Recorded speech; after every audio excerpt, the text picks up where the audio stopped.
No capítulo 7 do livro de Êxodo encontramos o início de um dos momentos mais decisivos e intensos de toda a história bíblica, quando Deus começa a revelar seu poder de forma pública e incontestável diante do Egito através das primeiras pragas. Este capítulo marca a transição entre o chamado de Moisés e a execução visível da justiça divina, mostrando ao mundo antigo que o Senhor não apenas ouve o clamor dos oprimidos, mas também age com força e autoridade para libertá-los. Êxodo 7 é o ponto onde a promessa se transforma em intervenção direta, onde a batalha entre a vontade de Deus e a obstinação de Faraó ganha forma concreta, e onde Moisés e Arão passam a atuar não mais apenas como mensageiros, mas como instrumentos sobrenaturais que carregam os sinais que manifestam a glória do Senhor.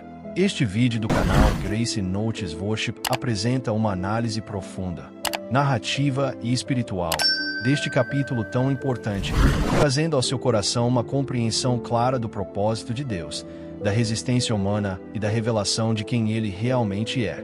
Este é o momento em que o Deus de Israel se levanta, não apenas para libertar um povo, mas para demonstrar ao Egito e ao mundo que não existe poder capaz de se opor à sua palavra. Fique até o final porque cada detalhe desta passagem ilumina verdades preciosas sobre a autoridade espiritual, julgamento, endurecimento do coração e redenção. E se você ama estudos bíblicos profundos, convido você a se inscrever no canal, deixar seu like, comentar o que Deus falou com você e compartilhar esta mensagem, porque aqui no Grace Notes Worship nós buscamos edificar vidas através da palavra. O capítulo 7 de Êxodo se abre como um divisor de águas entre a preparação silenciosa e a ação visível de Deus na história. Durante os capítulos anteriores vimos Moisés sendo chamado, resistindo, temendo, sendo instruído e depois consolado pelo próprio Senhor. Vimos Arão surgindo como seu cooperador, testemunhamos a dureza de Faraó no primeiro confronto e acompanhamos a angústia do povo diante do agravamento do trabalho imposto pelos egípcios. Agora, em Êxodo 7, todas essas peças se unem para iniciar um cenário que mudaria definitivamente o curso da humanidade. É aqui que Deus começa a agir não apenas com palavras, mas com sinais incontestáveis, iniciando uma série de eventos que demonstrariam tanto seu poder quanto sua misericórdia. A narrativa começa com uma declaração impressionante. Deus diz a Moisés que o fará como Deus diante de Faraó e que Arão será sua boca. Essa expressão não significa que Moisés se tornaria divino, mas que, aos olhos de Faraó, ele seria portador de autoridade soberana, alguém cuja palavra carregaria peso de decreto divino, alguém que falaria não como um suplicante, mas como representante direto do Senhor. Deus estabelece claramente a estrutura de autoridade. Ele fala a Moisés. Moisés transmite a Arão, e Arão declara diante de Faraó. Cada etapa reforça que tudo o que acontece dali para frente é fruto exclusivo da vontade e da ação do Senhor, e que Moisés não age por si mesmo, mas como instrumento moldado para executar um plano muito maior do que ele poderia compreender. O Senhor já sabia que Faraó não o ouviria facilmente. Por isso, antes mesmo dos sinais, ele declara que endureceria o coração do rei, não no sentido de transformar um homem justo em um rebelde, mas de permitir que a própria arrogância endurecida de Faraó se tornasse ainda mais evidente, a ponto de servir como palco para a demonstração pública da soberania divina. Com isso, Deus mostra que seu propósito não era apenas libertar Israel, mas revelar ao Egito, às nações e às futuras gerações que ele é o Senhor. A resistência de Faraó torna-se parte da pedagogia divina, um instrumento pelo qual Deus expõe a falência dos deuses egípcios, a limitação do poder humano e a supremacia absoluta do Criador. Moisés e Arão obedecem exatamente como Deus ordenara. Essa obediência é um ponto central do texto, porque é a partir dela que as manifestações sobrenaturais se tornam visíveis. A fidelidade dos servos de Deus abre espaço para o agir divino. Nenhum deles questiona mais como no início. Moisés, que antes dizia não saber falar, agora está fortalecido. Arão, que antes era apenas um irmão auxiliar, agora se torna protagonista da ação divina diante do maior império da época. A narrativa deixa claro que eles estavam com 83 anos e 80 anos quando enfrentaram Faraó, indicando que o chamado de Deus não depende da idade, limitações ou expectativas humanas. No momento em que se apresentam diante de Faraó, surge o primeiro grande sinal. Arão lança seu cajado ao chão e ele se transforma em serpente. Esse ato não é apenas um milagre, mas uma confrontação direta à autoridade egípcia. No Egito, a serpente era símbolo do poder real, especialmente representada no Uraeus, a serpente na coroa dos faraós. Quando o cajado se transforma nesse animal, Deus está dizendo silenciosamente que a autoridade de Faraó será confrontada e superada. Os magos egípcios também transformam seus cajados em serpentes, mostrando que há um tipo de poder operando nas trevas, mas a serpente de Arão devora as serpentes deles, demonstrando não apenas superioridade, mas domínio absoluto sobre qualquer poder que se levante contra o Senhor. Ainda assim, o coração de Faraó permanece endurecido, cumprindo exatamente o que Deus havia anunciado. Ele vê o sinal, reconhece a ação sobrenatural, mas se recusa a ceder. Essa recusa conduz ao início das pragas, que não são simples atos de destruição, mas juízos direcionados contra cada estrutura espiritual, religiosa e política que sustentava o Egito. A primeira praga surge com Moisés encontrando Faraó às margens do rio Nilo. O Nilo era o coração do Egito, sua fonte de vida, fertilidade, colheita, economia e religiosidade. Era adorado como divino através de suas divindades, como Api. Quando Moisés anuncia que as águas se transformarão em sangue, Deus está atingindo diretamente o centro vital da cultura egípcia. Não é apenas um espanto visual, é uma destruição estrutural. O rio, antissímbolo de vida, torna-se símbolo de morte. Os peixes morrem, o mau cheiro se espalha, as águas ficam impróprias para uso e o Egito se vê diante de um colapso que nenhum deus pagão poderia evitar. Arão ergue o cajado e toca nas águas, e tudo se transforma em sangue. Os magos, mais uma vez, conseguem imitar o sinal, mas sua imitação não resolve a crise. Eles conseguem reproduzir a praga, mas não revertê-la. Isso é intencional. A narrativa mostra que o poder das trevas pode copiar, mas não restaurar. Pode imitar, mas não libertar. Pode produzir sinais, mas não trazer vida. Mesmo diante de uma calamidade nacional, Faraó permanece com o coração empedrado. Sua obstinação o impede de ver o sofrimento do povo e de reconhecer a soberania de Deus. O texto mostra que os egípcios cavavam ao redor do rio buscando água limpa, tentando desesperadamente sobreviver. Mas nem isso convence o rei. A primeira praga dura 7 dias, um período completo, revelando que Deus controla o tempo e a intensidade do juízo. A paciência divina é evidente. Antes da praga, houve aviso. Durante a praga, houve tempo para arrependimento. Após a praga, houve oportunidade de reflexão. Mas a narrativa também deixa claro que, quando a resistência humana ultrapassa os limites, Deus avança para a próxima fase do julgamento. Ao final do capítulo, percebemos que Êxodo 7 não se trata apenas de milagres ou destruição, mas de revelação. Deus está mostrando quem Ele é de maneira progressiva, firme e irresistível. O Egito está descobrindo que nenhum trono humano pode se comparar ao trono do Criador. Israel está aprendendo que seu Deus não é apenas o Deus de Abraão, Isaque e Jacó, mas o Deus que age na história com poder e fidelidade. A presença de Moisés e Arão diante de Faraó representa o confronto entre dois reinos, o reino de Deus e o reino dos homens. A cada palavra declarada, a tensão aumenta. A cada sinal, o conflito espiritual se intensifica. E a cada recusa, a libertação se aproxima. Assim, Êxodo 7 estabelece o tom dramático e teológico de toda a sequência das pragas, preparando o leitor para compreender que Deus não age de forma aleatória, mas com propósito, justiça, misericórdia e soberania. É o início de uma batalha que não é apenas física, mas espiritual, moral e histórica, onde cada movimento revela algo profundo sobre o caráter divino e sobre a dureza do coração humano. O avanço das pragas revela não apenas juízos sucessivos, mas camadas ocultas do caráter de Deus e do método divino de libertação. Cada golpe aplicado ao Egito não era arbitrário, mas uma resposta cirúrgica ao orgulho de um sistema que se erguera contra o próprio Criador. A primeira praga, que transformou águas em sangue, não foi apenas um fenômeno natural intensificado. foi a exposição de uma realidade espiritual profunda. O rio que eles adoravam se converteu em morte, mostrando que qualquer fonte colocada no lugar de Deus inevitavelmente se torna veneno. A vida sustentada por um ídolo sempre colapsa, porque apenas o Criador pode sustentar o que ele mesmo formou. O Egito precisava ver que a segurança que construíra sobre seus deuses e sobre sua própria força era uma ilusão. E Israel precisava presenciar que o Deus que chamara cada patriarca pelo nome ainda estava ativo e reinando sobre toda a criação. Mesmo assim, o texto mostra que os magos do Egito conseguiram imitar o milagre. Essa imitação não anulava o poder de Deus. Pelo contrário, servia para revelar que o inimigo consegue copiar sinais, mas jamais alterar destinos.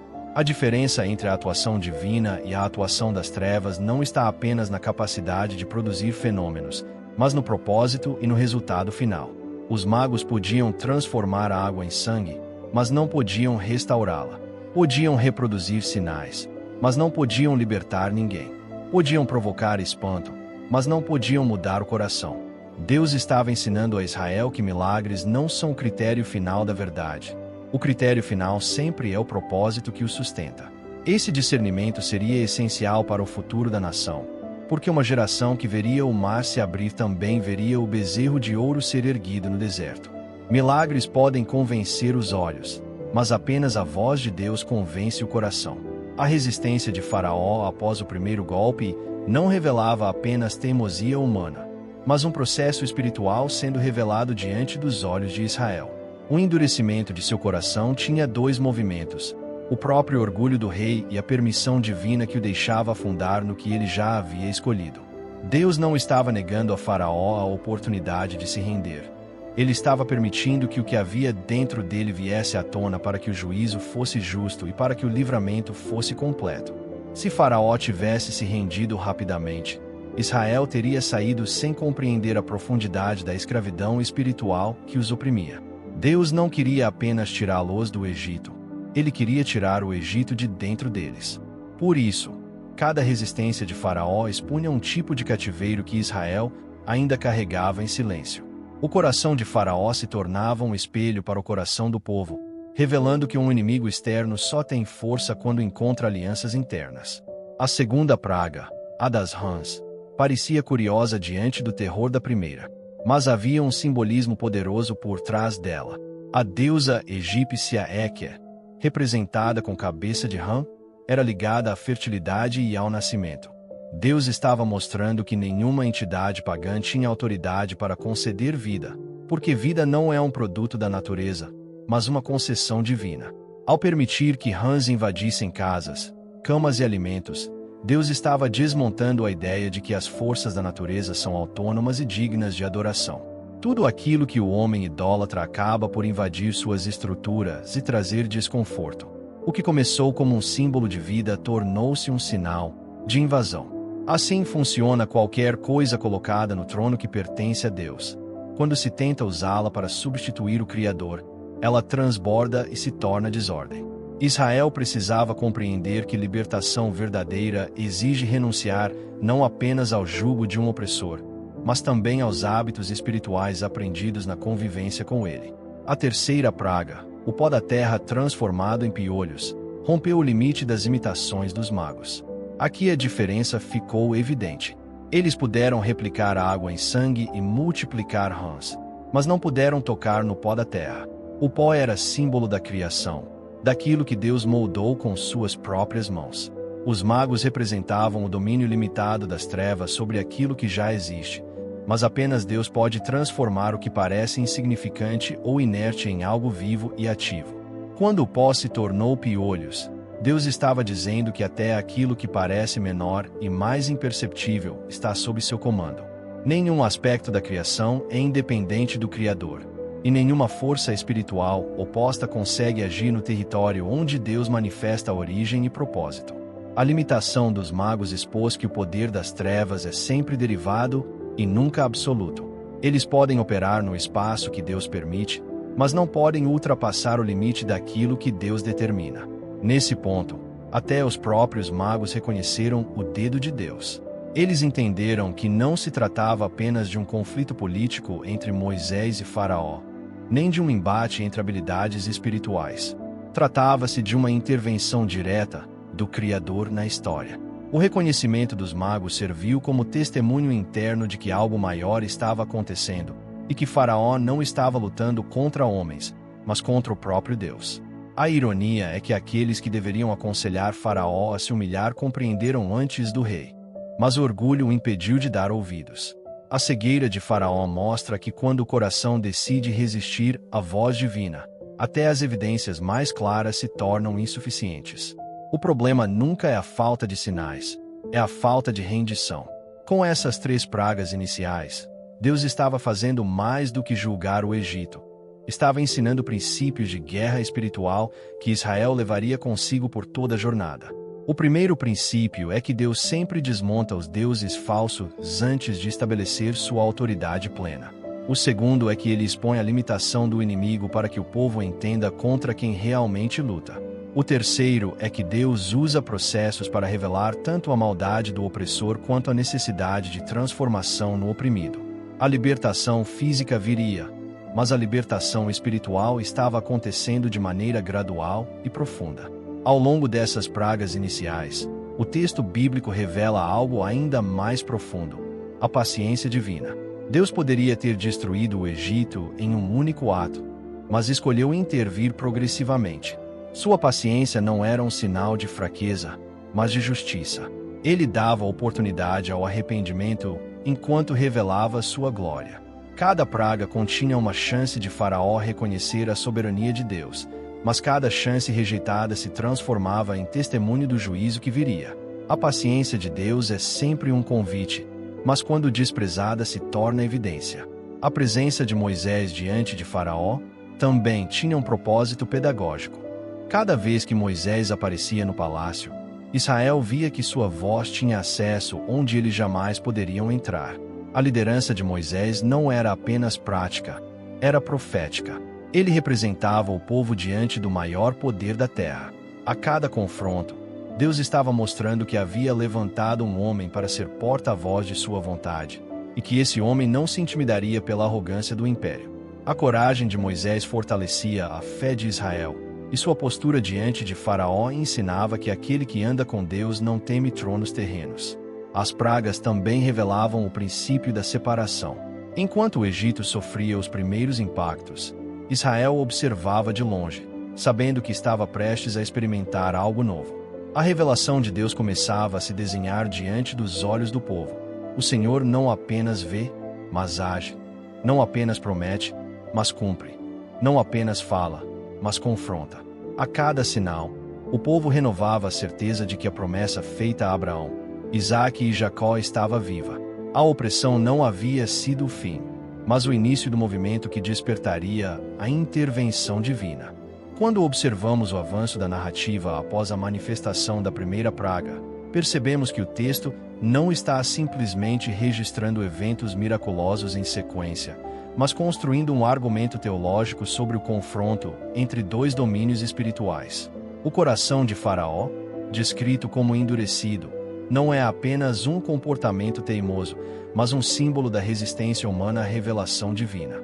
E quando analisamos isso dentro da mentalidade do Oriente Antigo, percebemos o quanto a dureza dele está diretamente ligada à visão de mundo que possuía.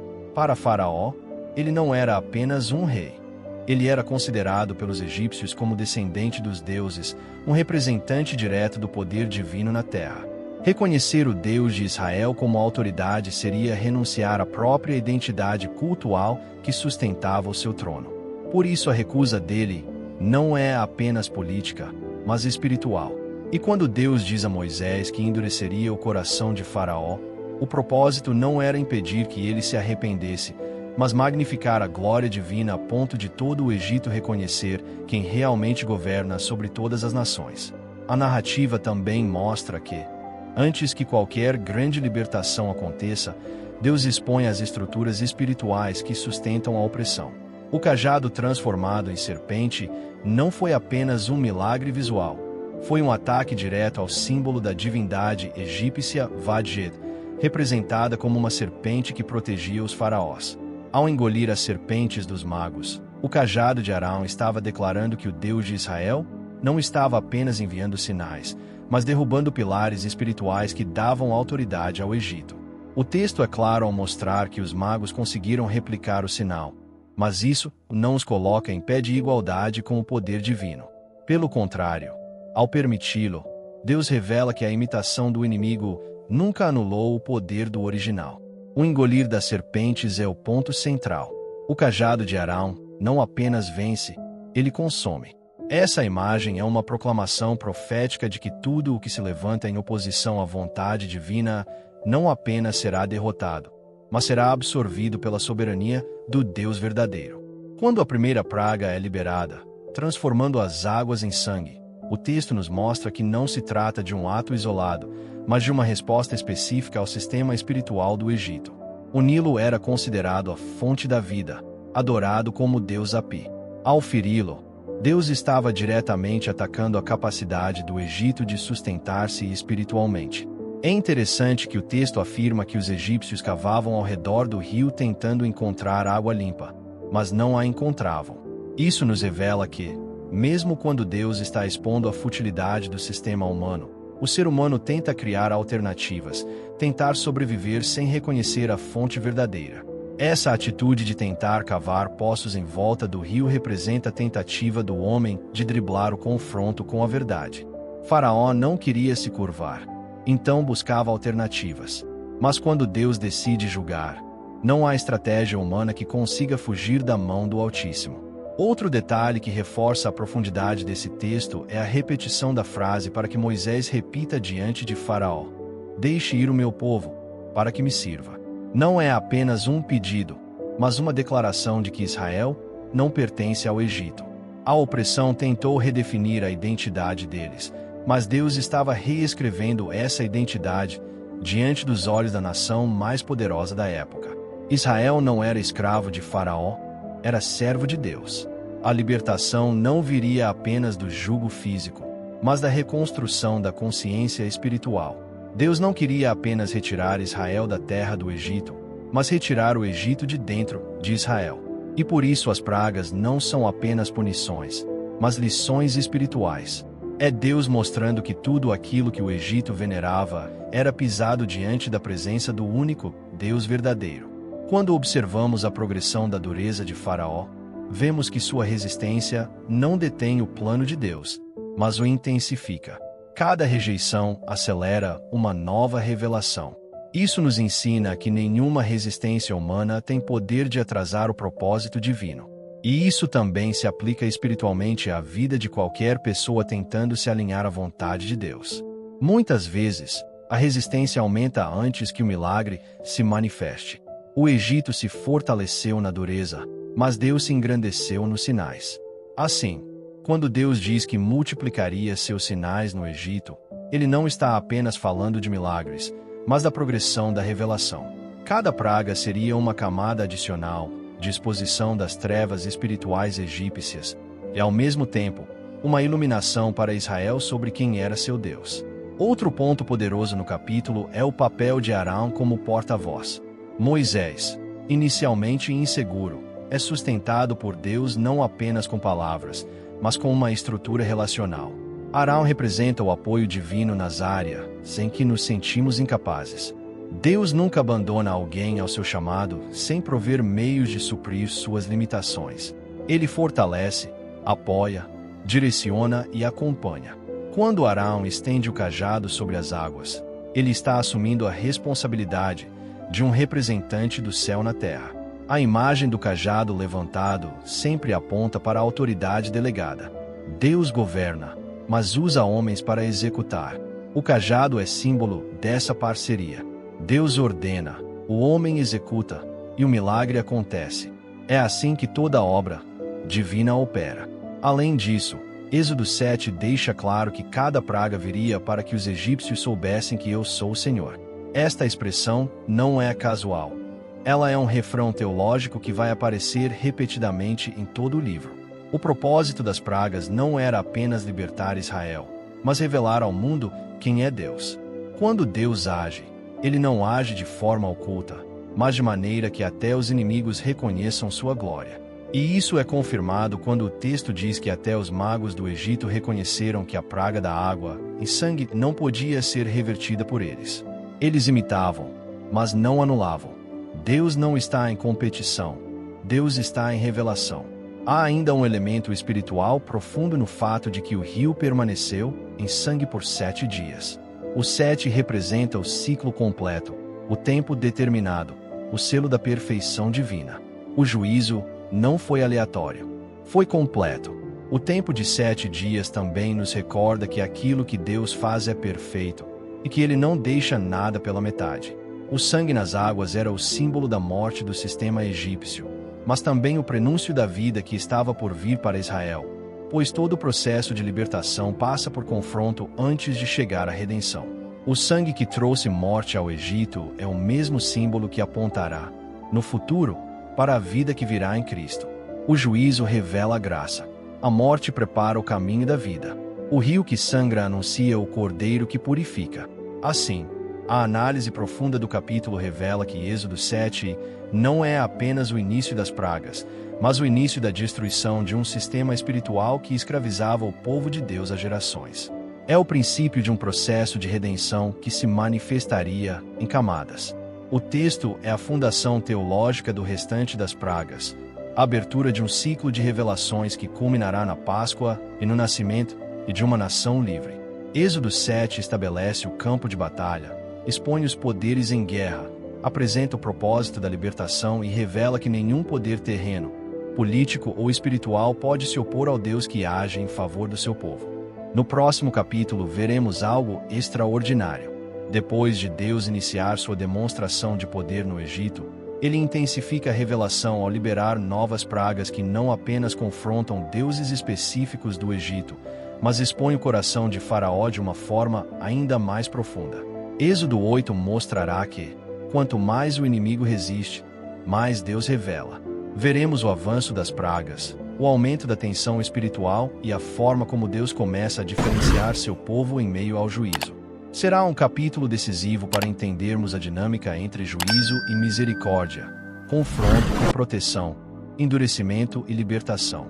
Então não perca o próximo estudo, porque ele vai abrir sua visão para a maneira como Deus opera quando está prestes a realizar algo grandioso.